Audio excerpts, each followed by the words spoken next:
side, 12th standard. Welcome back. And today we have a lecture where we are primarily going to be focusing on one of the most important novels in your last section of the 12th standard English textbook. Now, what I expect from you all is that we are going to be proceeding ahead in a very punctilious, in a very detailed way. So whatever I'm going to be speaking, if you come across something which is so essential, you take it down. Now, having said that, having pointed that as an important news on the notice board, as I said it, we have one thing very important. The 12th standard students, still, there are two most important writing skills which have remained undone. And I am completely aware of it. Mind mapping and note making. Rest all the other writing skills, I have given you the notes and you have to proceed ahead with that comfortably. Now what I want to pinpoint over here is that we are going to proceed ahead with a way in a novel section.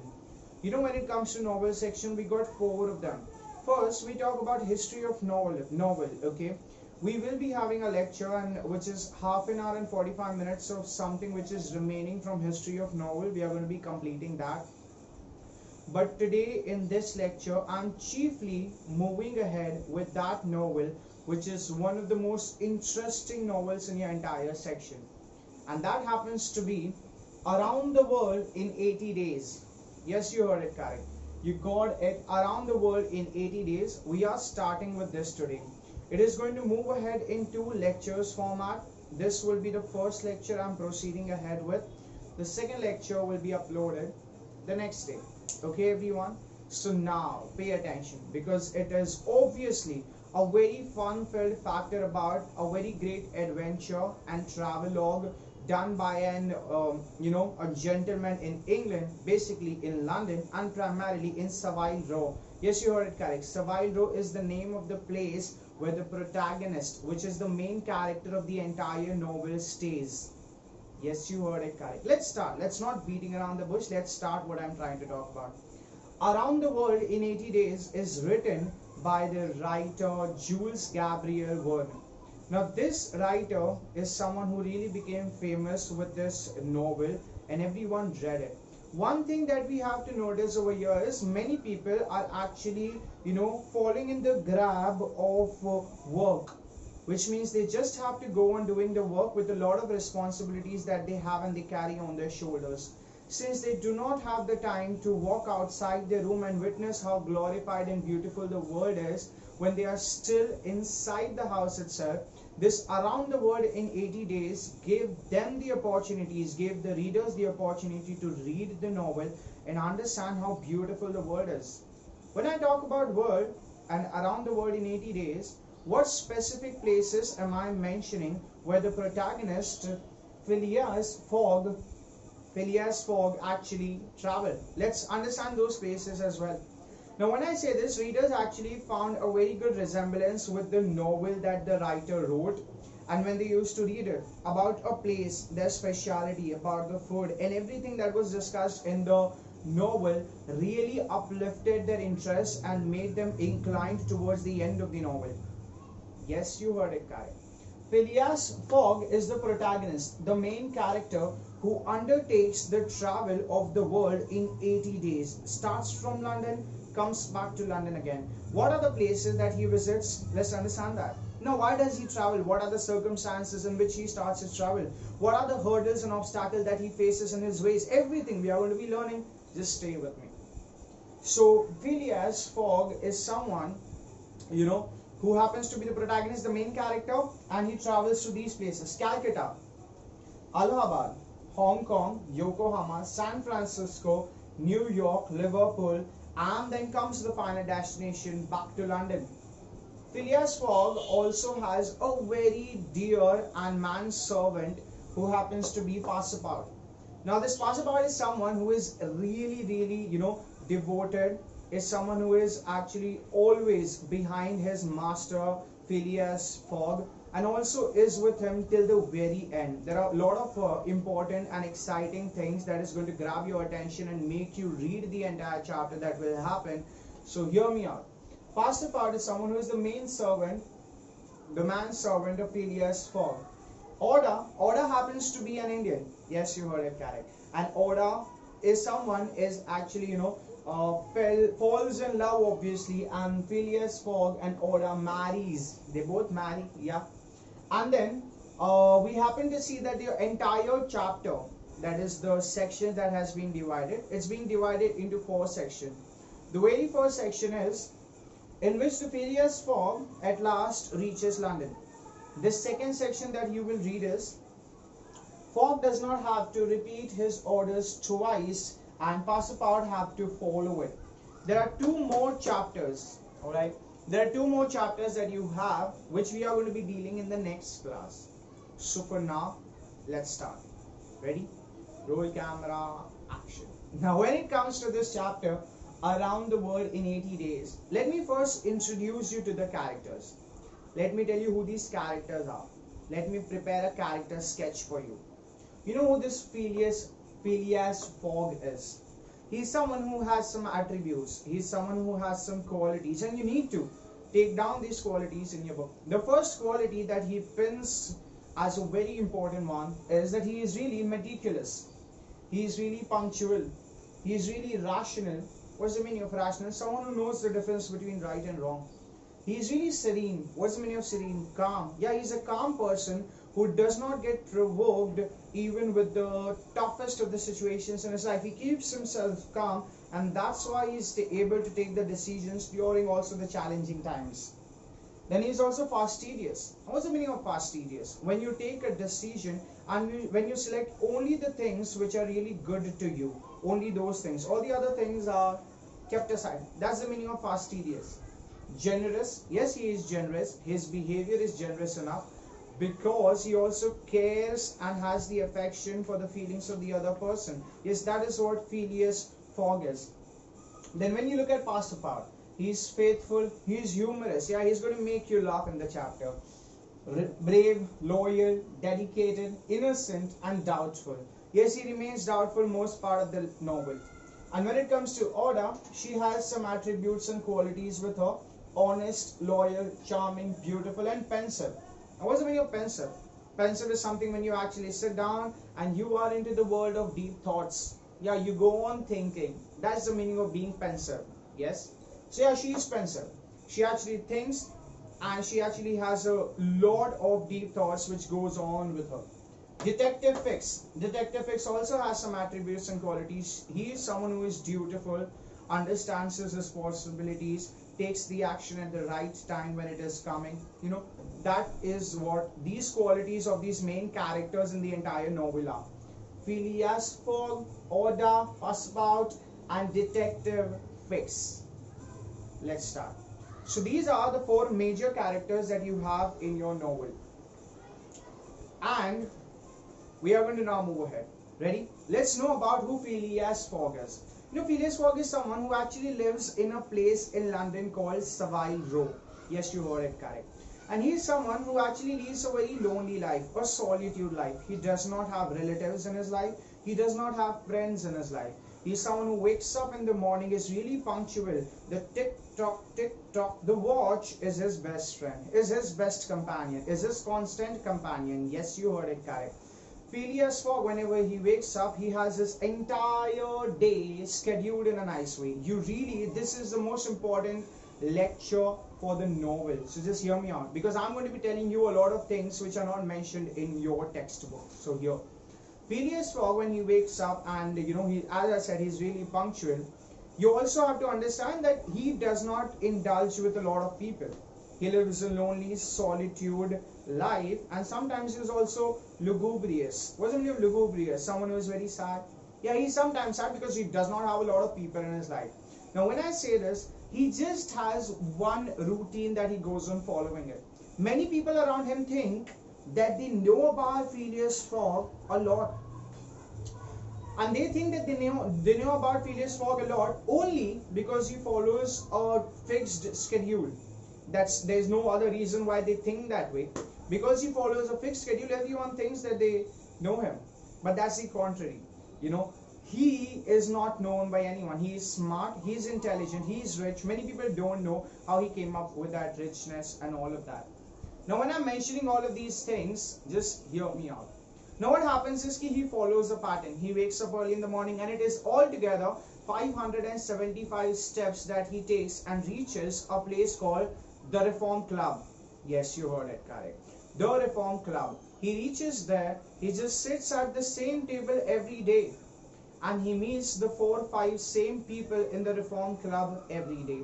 They happen to indulge in the conversation about varied interesting topics, and also he goes ahead and plays the game of cards, the card games and all of that. When he plays the game of cards, he does not play to win, he just plays for fun and entertainment. Now he plays that, and he just, when he wins it, that money he doesn't use it for his own benefit and worthy exciting life. No, there is no element of thrilling in his life. He just goes ahead and gives that money to the people who need it in the charity thing. He does that. Yes, you heard it correct. So he does that, and he's actually very punctual, as I said. And he comes back, he sits at the same table, he talks to the same people. He does not have more people in his life. Now one fine day what happens is he's searching for the manservant. And Passepartout, let me introduce this character as well. Passepartout also has a lot of experience of working in different kind of things. He's also he had also served as a circus person, alright. He also worked over them. Now what happens is this Passepartout also wants to have a very tranquil life. What is tranquil life? Lonely and quiet life. He does not want the hustle and a lot of pomp in his life. The entertainment and the thrilling part, he doesn't need it. He just wants, a calm, serene, placid and nice life. A quiet life. Now Passepartout goes to Phileas Fogg. And Phileas Fogg is searching for a manservant. And he gets it. Passepartout proves to be a good one. And that's how the entire journey starts. One fine day when Phileas Fogg goes to the Reform Club, he comes across a newspaper, and that newspaper's name is the Daily Telegraph.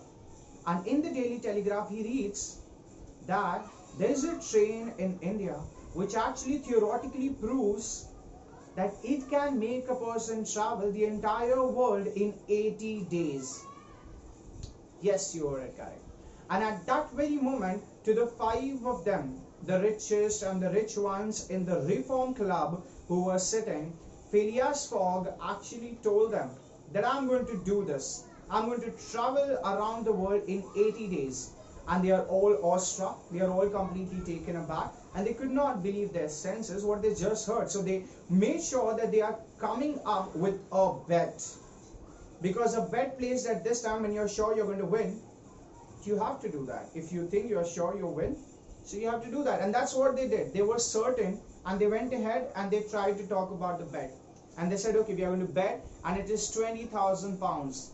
If you do not reach back London, if you do not reach back London on 21st of December, Saturday, and in the evening, you have to pay 20,000 pounds to us. And if you are able to travel around the world in 80 days, and we decide the places that you have to visit, and if you do that and you come back on Saturday, on 21st of December, in the evening at the specified decided time, you will get 20,000 pounds. You know what? Phileas Fogg takes this as a challenge because he's really meticulous, intelligent, capable of taking important decisions in his life. He takes this as a challenge. And when he takes this as a challenge, he sets out his sail to ship. Okay, he sets out his ship to sail. Okay, said it wrong. Now, he just starts in this way. And he goes ahead and makes sure that he's having Passepartout with him. Now, one important thing that happens over here in the entire novel is, when he sets out from London, that is Savile Row, his house, to travel around the world in 80 days, when he goes ahead, there's this one event that happens over there, a bank robbery. And the person who robs the bank looks same as Phileas Fogg. Yeah, he resembles Phileas Fogg. So everyone starts mistaking that there is a reason why Phileas Fogg left Savile Row all of a sudden and is out. He's no longer coming back. So everyone starts speculating. Everyone is skeptical that maybe Phileas Fogg has robbed the bank. And that is why the Scotland Police Authority gives a detective Fix the job to go and search and bring back Phileas Fogg, because I think he's the robber. And Detective Fix, as he's a dutiful man, sets out also his ship to sail. And that's what happens. That's what the adventurous journey starts in this manner. Roll camera, action. Yes. So this is what happens, and Passepartout and Phileas Fogg start their journey from Savilo, and they start traveling it, and they reach a place called Egypt. And when they do that, they actually, come overhead, and they select a mode of transportation that is called a steamer. And they go into that, the steamer that they go into, it has to take them directly to Bombay. Yes, you heard it correct. And in that steamer also, Detective Fix had placed his leg inside it, following very crucially, very nicely, very punctiliously, very detailed way, this entire group of Phileas Fogg and Passepartout behind Detective Fix, looking at them. And they are rushing towards Bombay to travel the world around 80 days. And when they reach Bombay, you have to understand one factor over here. After Bombay, they need to reach Calcutta. And as they reach over there, you know what one thing happens when they reach Calcutta?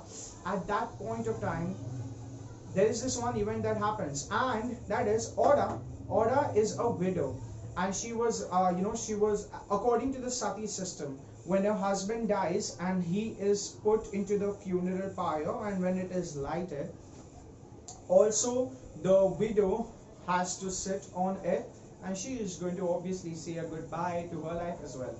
So yeah, that was Sati system, an irrational system, a kind of challenging system, narrow-mindedness system that was scrapped and that was revoked because of the meticulous and nice efforts of Raja Ram Mohan Roy, and also Lord Dalhousie banned the Sati system and all. So what happens over here is, when Phileas Fogg and Passepartout reaches Calcutta, they reach Calcutta, they happen to see an event being unfold where Oda who happens to be the widow of the king, is set on the same funeral fire to be lit, and she is about to die. Passepartout at this point of time tries to imitate himself as the Raja and the king who comes back to life, and as the funeral pyre is lit, he just tries to act in a way that he is that king, and he comes back to life again. He takes Oda with him, and they all just start rushing towards Calcutta. Now, while all these activities are happening, one very funny event that happens is that Passepartout is someone who actually goes in a temple in Calcutta, and where he's wearing the shoes and he goes inside the temple, where he's not allowed to, because at that point of time there were some moralistic grounds where the Christians are not allowed to enter the Hindu temple. And while he does that, all the enraged priests, and he was also wearing the shoes, because when the Christians, they go in the church, they wear the shoes and they're very formal and all of that, right? Now what here happens is, when he goes inside this thing called temple with the shoes on, this enrages the priest, because yeah, their sentiments are hurt, yeah, their enraged attitude is obviously, valid enough, and their anger is knowing no bounds. They go all ballistic, they're all up in arms. They go ahead and make sure that Passepartout is in their clutch. Now he happens to run away as well. Now what happens, he is caught and he is put into the prison. While it has been done to him, this activity, somehow Phileas Fogg, his time is getting wasted, because he has to reach London on 21st of December, Saturday. Now what happens, he gives the money and somehow takes out this person, Passepartout. And now while he does that, they all start traveling again back, and they are now going to Allahabad. Yes, you heard it correct. And when they are going over there to Allahabad, they happen to have an elephant being taken, and the Parsi person was someone who was in charge of the elephant, and they just traveled along the way. And it was all these kind of modes of transport that adds beauty to the entire travel account of Around the World in 80 Days by Phileas Fogg. Are you getting me, everyone? So these all activities are happening, and that is how Phileas Fogg met Oda in the first place, because she was about to give her up life. She was about to no longer linger in her life. She was about to not survive, and that's how Phileas Fogg met Oda. And because he saved her, obviously, she had him placed in the highest degree of acceptance, in the greatest degree of love, and in the perfect degree of affection. Yeah, so there was affection, there was care, and obviously, amidst all of this, there was this one finest emotion also coming up, and that is love.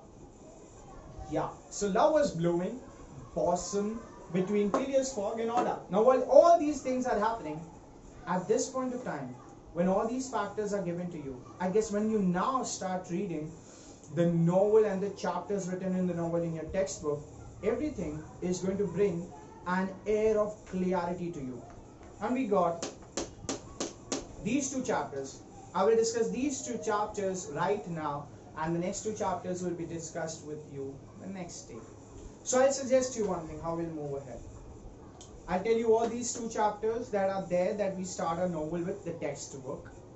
And I created the entire, narrative about the character sketch of the protagonist, the major characters. Now, I suggest you when you're done watching this recorded lecture, what you would do is you're going to take down these qualities down, because this is one of the most important questions and may come up about the qualities of Phileas Fogg, about the attributes of Oda, about the good things of Passepartout, and about the skillful abilities of Detective Fix. All these things may spring up. Now, having said that, you have to swamp yourself with work and do one thing. Take these things down and take these places down. Places are also essential. And remember this day, 21st December. That's how you're going to learn. The novel goes to be 8 to 9 pages and all. So while you read, you speak and read. Read the words so that it physically, makes you energized while reading. Otherwise, if you read on without speaking, you're going to start feeling bored, and maybe you'll close your eyes, and maybe you're going to feel dizzy, and you may close the book. So you have to read, okay? Now let's start. The first chapter, in which the Phileas Fogg at last reaches London. Now, while all these things are going on, and Detective Fix thinks that Phileas Fogg has robbed the bank, and he is behind Phileas Fogg in all these kind of activities, Passepartout has got to know that Detective Fix is behind Phileas Fogg, because Detective Fix is thinking that Phileas Fogg has robbed the bank. This kind of a news has gone into the understanding of Passepartout. But you know what he does? Passepartout takes this into his own heart and doesn't reveal it. Passepartout is made friend by Detective Fix, and Passepartout thinks that his master would not have done anything wrong.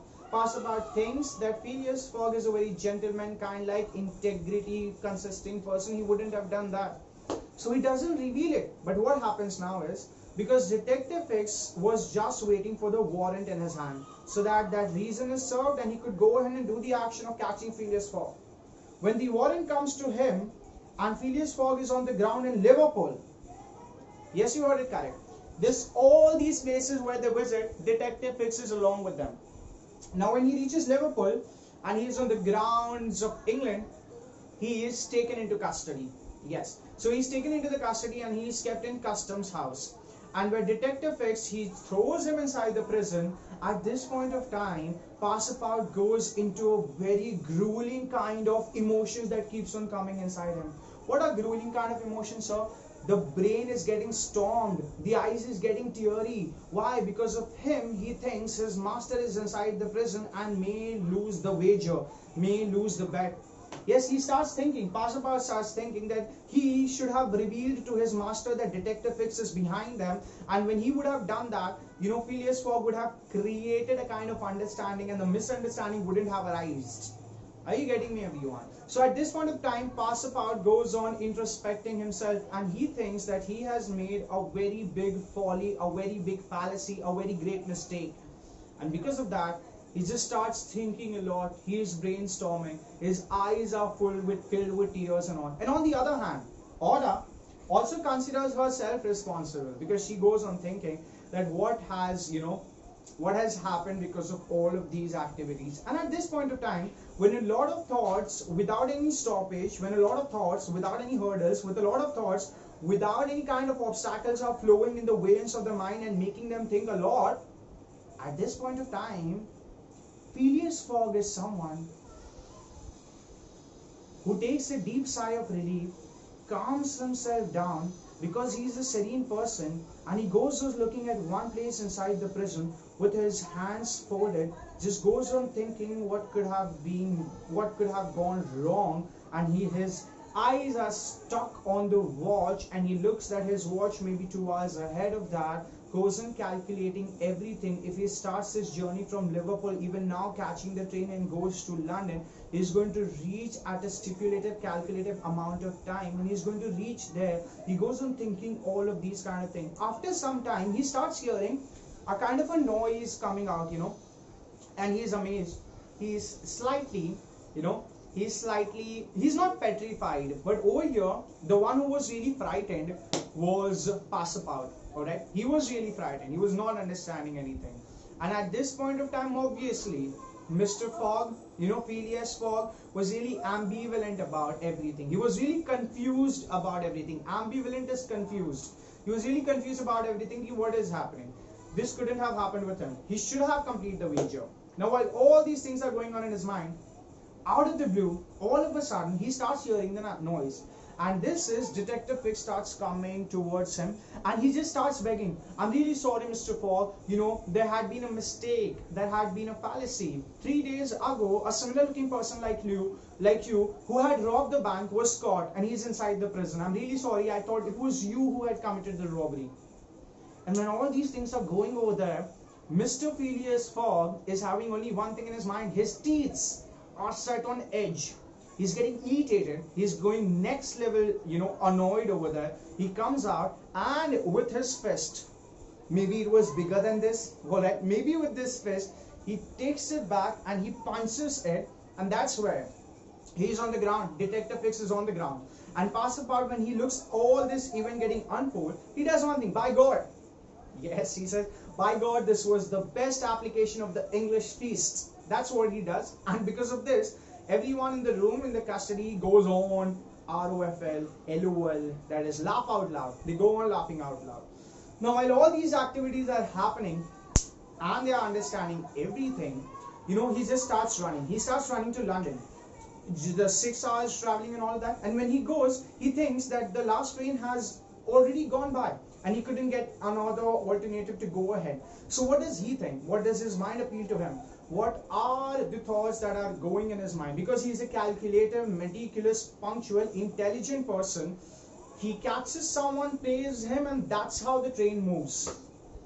And he reaches London little late. And because he reaches London little late, that is the point when Phileas Fogg thinks that he had lost his bet. He set out from his home Savile Row, promising the 5 members of the Reform Club that he's going to come back on Saturday 21st of December to London, and he's going to come at the threshold of the Reform Bank, that is the entrance of the Reform Club, and he's going to amaze everyone. And then he's going to complete the 80 days travel around the world. But he thinks, yes, you heard it correct, he thinks that he has lost his bet. But he actually hasn't. He wins his bet. Just stay with me. Just hear me out. Because he thinks, on the day of Sunday, which is a day more that he had taken, but it was only just Saturday that he had reached. Yes. And he thinks that he's late. He goes inside his house. He starts staying there, Savile Row. And he's, completely taken aback. Although he is shocked, he is calm. But on the other hand, the person who couldn't control his thoughts are Passepartout. And Passepartout starts thinking that provided he would have given the information to Phileas Fogg about Detective Fix being behind him, Mr. Fogg would have taken a kind of an action, and the decision would have been reached, and the solution of this colossal problem would have been found. But because he did not reveal anything, one thing that got up in his head was that, he was responsible. He started thinking that he was on the spotlight on the negotiating, classroom, and everyone is going to ask him. Because of him, he lost, So he just starts thinking a lot, and he's really worried. His thoughts are going here and there. And because of this, Passepartout starts looking at his master with that, investigating, imploring eyes. How's the condition over there and all. Oda gets another room in Savile Row where she waits, and she's also thinking a lot to what is happening. She altogether comes from India to London and is staying right now on that very day with Phileas Fogg and Passepartout. Passepartout is actually thinking a lot, and he suddenly goes to Mr. Fogg and says, "Why don't you curse me? It was all because of me that you were caught, and I should have told you about Detective Fix and all of that." He just says, "Calm yourself down," and you go. And Passepartout goes out. Passepartout goes out and talks to this one, Aura, and he tells that the master, Phileas Fogg, has to be treated nicely. Someone should be with him. And Oda says, "I really understand that someone really should be with him, and I don't think that he's going to listen to anyone. He's not listening to you and all of that." And then Passepartout says that Mr. Fogg has asked a permission to be allowed, that whether he could come to Oda's room in the evening to have a little conversation. And Oda says, "Indeed." And Oda goes ahead and dives into the swimming pool of deep thoughts again. She goes on thinking a lot. And because she's thinking a lot, that is what happens. And in the evening, when this one comes out, Phileas Fogg comes into the room of, Aura. The conversation begins. And it just goes on in this way, where they both decide that, he apologizes. First of all, Phileas Fogg apologizes. "I'm indeed really sorry that I took you all the way to London, and I thought that I would win £20,000 and I would have enough money to take care of you. I would have enough word to showcase my affection for you, because you are here over here, and I've lost the wager. I've lost the bet. I reached a day late to London in my house and I lost the bet." That's what he says. And Oda says, "I'm really sorry for having created a lot of trouble for you. I know it's a terrible and extremely awful situation that you are under." And that's how she goes there. That's how all the conversation goes on building. And she then determines, she then understands that at this point in time maybe she has done a mistake, because it is very clear, no doubt, inevitable, unavoidable. It is so clear that Mr. Phileas Fogg is living a solitude life, a lonely life, no one with him, no relative, no friend. And because of all these things that is getting revealed, they both in the end propose the love for each other. And because the love is connected, because the affection has found the bridge between both the hearts, and because now the things are normal, and because they have showcased their love feelings towards each other, next thing that is inevitable is marriage. Yes. And when this all, with the smiling and gleaming faces of Oda, the Indian, and Mr. Phileas Fogg, when both these gleaming faces and smiling faces was witnessed by Passepartout, he got to know what the result is. And Mr. Fogg asked him to go and rush to the clergyman. You know who the clergyman is? The priest in the church, and who actually moves ahead and does the wedding of the other people. So he commands him, "Go ahead and catch him. Samuel is his name. Go ahead and catch him, and tomorrow, that is Monday." Yes, you heard it correct. Saturday was the day when they all were supposed to reach London in order to win the bet. And Phileas Fogg thinks that it is Sunday. So he says, tomorrow Monday, ready? We are going to go ahead and conduct the marriage, the auspicious day of both of our lives and all of that. And that's what, when this happens, Passepartout just rushes out and goes to the Samuel. Okay? And all these activities are happening, and he carries out all the orders given by Phileas Fogg. When all these things are happening, one thing that is notably serious over here is that no one knows that still he had not reached London a day before. He had not reached London a day later. Rather, he had reached London a day before the bet, and he was unaware of it. How will this entire thing being uncovered, how will this get disclosed? How will they come to know that it was a day before that they had reached? All are waiting at the Reform Club, and Mr. Phileas Fogg thinks that since he has reached the house late, a day late, he shouldn't go to Reform Club. And that's how he opens up his heart for the love of order, and the marriage is the next thing which is about to happen. These are the two chapters. You just need to do one thing: read them and stop them. Continue doing all the other activities, and I'll meet you with the another half an hour lecture for the next two chapters with the important question that may sprang up in your exam. Are you getting me, everyone? So that is what it is. We generally, and that is what happens, generally all these activities are going ahead and they are proceeding ahead with everything determined and decided, but still William, the Phileas Fogg thinks that he has made a mistake and he hasn't won the wager. Let's see what happens next. Okay, you're going to read till the page number, okay, just the two chapters that you see over here, and you're going to close. Stay with all of us, and the next day I'm going to give you half an hour more lecture. You watch that with the new words that I've come across in this lecture. Set your teeth on edge, which means irritated, ambivalent about, confused about something. So there are some words that I've come up with. Make a note of it. Okay, see you in the next class. We are traveling around the world in 80 days, and these are the places that is. Liverpool is the place where Detective X catches Phileas Fogg and puts him in the prison. He's calm and serene, but he knocks him on the ground. All these kind of activities may come up as a question. So just hear me out, read these two chapters, and I found you, and I find you, and I find your interest and curiosity for knowing the other half of the chapter in my next class. But now that's it. Thank you very much. See you in the next class.